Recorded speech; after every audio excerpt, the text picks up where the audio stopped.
Last episode में हमने देखा था कि सी और ए क्लास के बीच में मुकाबला होता है और इसमें ए क्लास विक्ट्री हासिल कर लेती है। तभी साक्य नागी को पता चलता है दरअसल ए क्लास इसलिए जीती है क्योंकि चेयरमैन इसके पीछे है ताकि वह आयना कोजी के ऊपर लगे हुए प्रोटेक्शन पॉइंट को हटा सके। वहीं साक्य नागी आयना कोजी के साथ दोबारा से चेस का मैच प्ले करती है। इसमें आयना कोजी जिसने इजीली उसे हरा दिया था, फिर वह आयना कोजी को एक अच्छा इंसान बनने के लिए भी कहती है। इसके बाद इस एपिसोड की कहानी शुरू होती है। हम देखते हैं फाइनल ईयर की ग्रेजुएशन सेरेमनी स्टार्ट हो चुकी थी, जहां पर मनाबू को रिप्रेजेंटेटिव बनाया जाता है। वो बताता है कि आज हम ग्रेजुएशन पहुंच चुके हैं, चाहे मुझे यहाँ पर आए हुए कई साल बीत चुके हैं, पर फिर मुझे ये कल की ही बात लगती है कि जब मैं इस स्कूल में अपना पहला दिन एडमिशन मैंने लिया था। इस स्कूल में कंपटीशन से हमारे अंदर हौसला आया है और यहाँ के हर एक स्टूडेंट ने एक दूसरे को इम्प्रूव करने में हेल्प करी है। स्पेशल एग्जाम ने हमें सिखाया कि किस तरीके से हमें अपनी जिंदगी को जीना चाहिए। मैं इस स्कूल का जितना भी शुक्रिया अदा करूं वो बहुत ही कम है। मुझे बहुत ज्यादा खुशी हो रही है कि आज मैं आज सभी के साथ ग्रेजुएट हो रहा हूं। जो भी लोग हमारे साथ नहीं है उनकी मेहनत भी वेस्ट नहीं जाएगी, उनकी विल हमेशा हमारे दिलों पर विद्यमान रहेगी।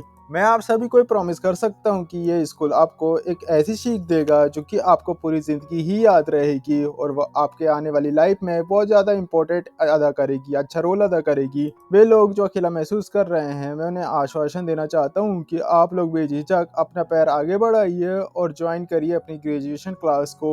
नई दुनिया को मिलिए जिससे आप डर रहे हैं, दूर रह रहे हैं, वो किस तरीके से वो दुनिया आपको गले लगाती है खुशी खुशी। मैं उम्मीद करता हूँ कि आपको वो सारी चीज़ें मिले जो आपको आने वाले फ्यूचर में आपको वो रोशनी नजर आए। इसलिए मैं अपने 3 सालों के लिए अपना शुक्रिया अदा करता हूँ आपका। फिर क्लास में टीचर बताती कि कल की क्लोजिंग सेरेमनी से पहले मैं पिछले साल का एक क्विक रिव्यू तुम्हें देना चाहती हूँ। फाइनल एग्जाम में आप सभी ने सच में क्लास ए के सामने काफी अच्छे से परफॉर्मेंस दिखाई। मुझे यकीन नहीं हो रहा कि आप लोग वही स्टूडेंट है जिन्होंने 1 साल पहले ही इस स्कूल में एडमिशन लिया था। तब एक ही कहते कि पर टीचर इसमें इम्प्रेस होने वाली बात है क्या, हम लोग तो फिर से क्लास सी में फिर से क्लास डी में आ चुके हैं। जहाँ पर साटो बताती है कि मुझे यकीन नहीं हो रहा कि हमने जहाँ से स्टार्ट किया था हम वापस से वहीं पर पहुंच गई। जहाँ पर टीचर उन्हें बताती कि चाहे तुम लोग वापस से क्लास डी में पहुंच गए हो, पर इस टाइम तुम वो कुछ सीख चुके हो। क्लास पॉइंट में तो तुम सभी क्लास से आगे हो। वहीं शूडो कहता है कि इतनी सारी तारीफ सुनने के बाद तो मुझे काफी ज्यादा अजीब लग रहा है, क्या क्या कुछ नया होने वाला है। जहाँ पर टीचर बोलती है नहीं यार ऐसा कुछ होने वाली बात नहीं है, पर मैं तुम्हें बता दूं कि बाकी क्लासेस भी अच्छे परफॉर्म कर रही है, यानी कि तुम आगे ऊपर जा पाओगे या नहीं ये तो तुम्हारी हर एक दिन की मेहनत पर डिपेंड करेगा। चाहे आज सेलिब्रेशन हो या ना हो,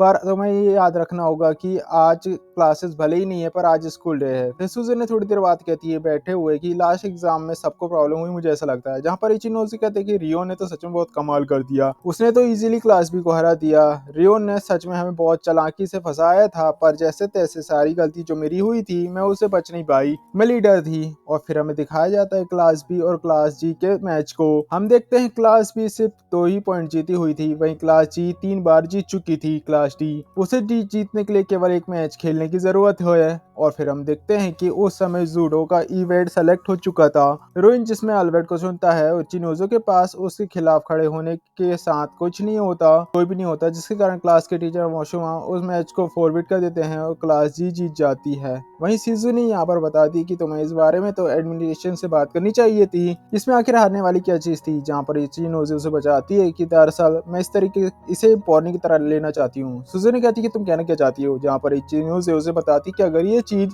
जैसे क्रिटिकल सिचुएशन में हुई होती तो ये सोचा जाता कि कितना ज्यादा मुश्किल हो सकता है, पर इस समय हम बिल्कुल भी ठीक है। सुजू ने कहती कि हाँ तुम सही कह रही हो, मुझे तुम्हारी क्लास की चिंता करने की कोई भी जरूरत नहीं है। चिनोजी कहती कि मैंने सुना है कि तुम्हारी क्लास में भी बहुत अच्छे से फाइट करी है, तुम लोग तो सच में बहुत ज्यादा स्ट्रॉन्ग बनते जा रहे हो, हमें भी तुम्हारा ध्यान रखना चाहिए। फिर सुजू ने कहती है कि मैं इसी से रिलेटेड तुमसे बात करना चाहती थी, मुझे नहीं लगता कि अगले साल से हम दोनों एक दूसरे का साथ दे पाएंगे। जहाँ पर उसे कहते कि मुझे लगा ही था कि तुम ऐसे ही कुछ कहने वाली हूँ, पर मेरे हिसाब से तो हम कुछ डील तो कर ही सकते हैं। पर सुजू ने कहती कि नहीं ऐसा कुछ नहीं होने वाला, क्योंकि मैं अगले साल बी क्लास से भी ऊपर जाना चाहती हूँ, इसलिए मुझे इतने पॉइंट्स की जरूरत है कि मैं ए क्लास से भी ऊपर जा सकूँ। जहाँ पर ये चीज उसे कहती कि मतलब इसका मतलब ये है कि तुम अपना अगला साल एक अपोनेंट की तरह प्ले करेंगे।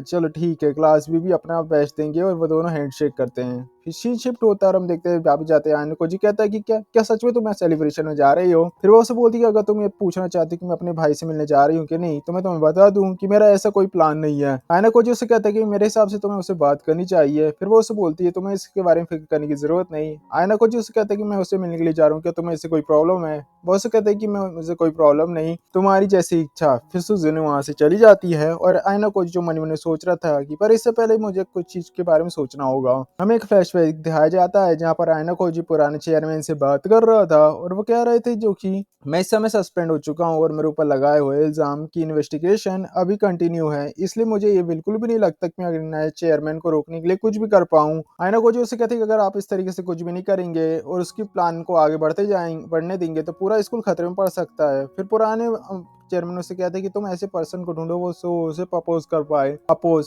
तो मुझे ख्याल से माशिमा तुम्हारी हेल्प लेनी चाहिए। तुम्हें पूरा स्कूल सिक्योरिटी कैमरा से घिरा हुआ है, इसलिए मैं तुम्हारे साथ उसकी मीटिंग अरेंज करता हूँ। पर मैं तुमसे एक चीज पूछना चाहता हूँ कि तुम स्कूल में एक नॉर्मल लाइफ की खोज में आए थे ना, क्या तुमने ये सोचा है कि ग्रेजुएशन के बाद तुम क्या करोगे? आयना को जो कहता है कि मेरी तकदीर पहले ही लिखी जा चुकी है, जब मैं ग्रेजुएट हो जाऊंगा तब मैं वहां पर चला जाऊंगा जहां से मैं आया हूँ, वहां पर जाकर मैं सब कुछ लीड करूंगा। फिर प्रिंसिपल कहते कि मेरे हिसाब से तुम अपनी तकदीर को सेट करके यहाँ पर पहुंचे हो। आयनो जी कहता है इसी वजह तो मैं अपने 3 सालों को डिफेंड करना चाहता हूँ ताकि मैं यहाँ पर रह सकूँ। फिर प्रिंसिपल कहता है कि मैं उम्मीद करता हूँ कि तुम्हारे ये 3 साल तुम्हें ऐसी मेमोरीज थे जो तुम्हें पूरी साल याद रहे। फिर आयनो जी जो मीटिंग में चला जाता है और हम देखते हैं जहाँ पर class a teacher, class D teacher और साक्य नागी तीनों ही यहाँ पर प्रेजेंट थे। क्लास ए के टीचर कहते हैं कि चेयरमैन साक्य नागी का डायरेक्ट इन्वायरमेंट और ये सेलिब्रेशन से पहले ये सीक्रेट मीटिंग कितनी भी अजीब लग रही है। क्लास डी टीचर कहती कि तो क्या तुमने खुद से कुछ एक्शन लिया है? पर मुझे तो लगा था कि तुम यहाँ पर तो सिंपल लाइफ जीने के लिए आए हो। जहाँ पर आयना जी कहता है कि मेरे पास न्यू चेयरमैन की एक इम्पोर्टेंट इन्फॉर्मेशन है जो मैं आपसे शेयर करना चाहता हूँ। दरअसल पुराने चेयरमैन की सस्पेंशन, फाइनल एग्जाम का रिजल्ट, दोनों नए चेयरमैन का ही हाथ है इसके पीछे। ये बात सबको हैरान कर देती है। फिर आयना कोजी ने और भी इन्फॉर्मेशन बताता है और क्लास के टीचर कहते हैं कि मुझे भी तुम्हारी बातों पर यकीन नहीं हो रहा, पर अगर तुम जो भी कह रहे हो तो ये इग्नोर करने वाली बात नहीं है। वहीं क्लास डी के टीचर कहते हैं कि अच्छा तो तुम आखिरकार भी क्या पाओगे? मैंने तो सुना है पिछले एग्जाम के रूल तोड़ने के कारण तुम्हारी सैलरी थोड़ी काट दी गई है। साक्या नाग यहाँ पर कहती कि अच्छा अच्छा ये सब क्या बातें चल रही है? क्लास डी टीचर बताती है कि दरअसल क्लास बी और क्लास डी के डूजो इवेंट के दौरान क्लास डी ने एल्बर्ट को चूज किया था। सेकेंड है कि कहती अच्छा तो मुझे समझ आया कि क्लास डी और क्लास बी उसमें लड़े होते तो किसी को बहुत गहरी चोट आने वाली थी। क्लास डी के टीचर कहते कि हाँ तुमने सही कहा, इसलिए मासीमा ने उस इवेंट को फॉरफिट कर दिया और मुझे नहीं लगता कि दरअसल वो जो नए चेयरमैन है उन्हें ये पसंद आया। जहाँ पर आयना को जी कहता है कि अच्छा तो इसका मतलब ये है कि वो टीचर्स को भी कुछ भी अहमियत नहीं दे रहा है। क्लास ए के टीचर कहते हैं कि अगर स्टूडेंट कोई भी डेंजर आएगा तो हमें रोकना ही चाहिए और अगर कोई गलती होगी तो हमें उसे भी ठीक करना चाहिए। आखिरकार हम टीचर होते हुए किसी भी चीज को इग्नोर कैसे कर सकते हैं? हमें वो सारी चीजें ध्यान देनी चाहिए। क्लास डी के टीचर कहती है अच्छा तो तुमने सोच लिया है, मैं तुम्हारे साथ हूँ अब हर कदम में। साकेनागी भी कहती कि मैं भी इसमें आयना कोजी का साथ दूंगी, पर ये तब तक ही होगा जब तक नए चेयरमैन को हम निकाल ना दें। अगर आयना कोजी की वजह से क्लास ए पर कोई भी खतरा आया तो इसे बिना कुछ सोचे समझे सबक सिखा दिया जाएगा। फिर क्लास डी के टीचर कहते कि सेलिब्रेशन स्टार्ट होने वाली है तो स्टूडेंट पहले निकल जाओ, हम लोग बाद में जाएंगे। फिर थोड़ी देर बाद क्लास डी की टीचर कहती है हम लोग सच में बहुत ज्यादा मुसीबत में पड़ चुके हैं। फिर डी के ए के स्टूडेंट कहते हैं कि क्या चेयरमैन को निकालना सब कुछ ठीक कर दे या जाएगा सब कुछ ठीक हो जाएगा? टीचर कहता है कि हम पूरी तरीके से श्योर नहीं हो सकते कि नए चेयरमैन की जगह कोई अच्छा आदमी आ जाए। अगर ऐसा कुछ हुआ तो हम ये तो सिर्फ आयना को लिए खतरा ही नहीं होगा बल्कि पूरे स्कूल के लिए ही खतरा होगा। क्लास डी की टीचर कहती है कि हम सिर्फ उम्मीद ही कर सकते हैं। फिर हम देखते हैं सेलिब्रेशन स्टार्ट हो चुकी थी और आयना कोजी जो सुजुमी को देखकर कहता है तो अच्छा तो आखिरकार तुम यहाँ पर आ गई। सुजुमी कहते हैं कि क्या तुम्हें से कोई प्रॉब्लम है? आयना कोजी कहते हैं कि मैं तो ये सोच रहा था कि अगर तुम पुरानी सुजुमी होती तुम यहाँ पर नहीं आती। फिर सुजुमी कहती तुम जो सोच लो, पर मैं अभी भी नहीं बदली हूँ, चाहे क्लास ए हो या ना हो। सारे लोग अपने ग्रेजुएशन में बहुत ज्यादा खुश हैं। सुजुमी कहते कि चाहे हम लोग हमेशा कंपटीशन में भागते ही क्यों ना रहें, पर आखिर में हमें अपने चुने हुए रास्ते में ही खुशी होती है। सुजुमू मनाबे को घूरती है और आयना कोजी जो उससे कहता है, सुजुमू तुम्हें आगे जाना चाहिए और वैसे भी एक सिस्टर होने के नाते तुम्हें कोई भी नहीं रोक पाएगा। फिर वह उसे आगे धक्का दे देता है, जहाँ पर सुजुमू उससे कहती है कि मुझे नहीं लगता कि मैं जिस तरीके की अभी हूँ यहाँ पर मैं इस तरीके से उससे मिल सकती हूँ। मैं तो केवल ये देखने आई हूँ कि उस जगह पर उसने किस तरीके से अपने 3 साल बिताए हैं, इसलिए मैं यहाँ से जा रही हूँ। फिर वो उससे पूछती कि तुम क्या करोगे। आयना कोजी कहता है कि मैं पूरा टाइम यहीं पर रुकूंगा और सुजुमू वहाँ से जा चुकी होती है। थोड़ी देर बाद हम देखते हैं मनाबू जो आयना कोजी से मिलने के लिए आता है, वो उसे कहता है अच्छा तो तुम मेरा वेट कर रहे हो। वो उसे कहता है कि मुझे लगा कि मुझे तुमसे आखिरी बार मिलना चाहिए। वो कहता है कि सुजुमू यहाँ से जा चुकी, मुझे ऐसा लगता है। वो उसे बताता है कि सुजुमू यहाँ पर तुम्हारी जर्नी देखने के लिए आई हुई थी, पर मुझे माफ करना मैं उसे स्टूडेंट काउंसिल तक नहीं पहुंच पाया, शायद मुझे और भी कोशिश करनी चाहिए थी। फिर मनाबू उसे कहते हैं कि मैं तुमसे एक और फेवर मांगना चाहता हूँ, मैं 31 को यहाँ से जा रहा हूँ, क्या तो तुम क्या इस बारे में सुजुमू को बता दोगे कि मैं उससे शाम को फ्रंट गेट में उसका इंतजार करूंगा। आयना को जो उसे कहते हैं कि क्या इस बारे में तुम उसे डायरेक्टली नहीं कह सकते, जहाँ पर मनाबू उसे कहता है कि मैं चाहता हूँ कि तुम उससे बात करो, चाहे वह मुझसे ये बात ना कर पाए, इसलिए तुम उससे बात करो।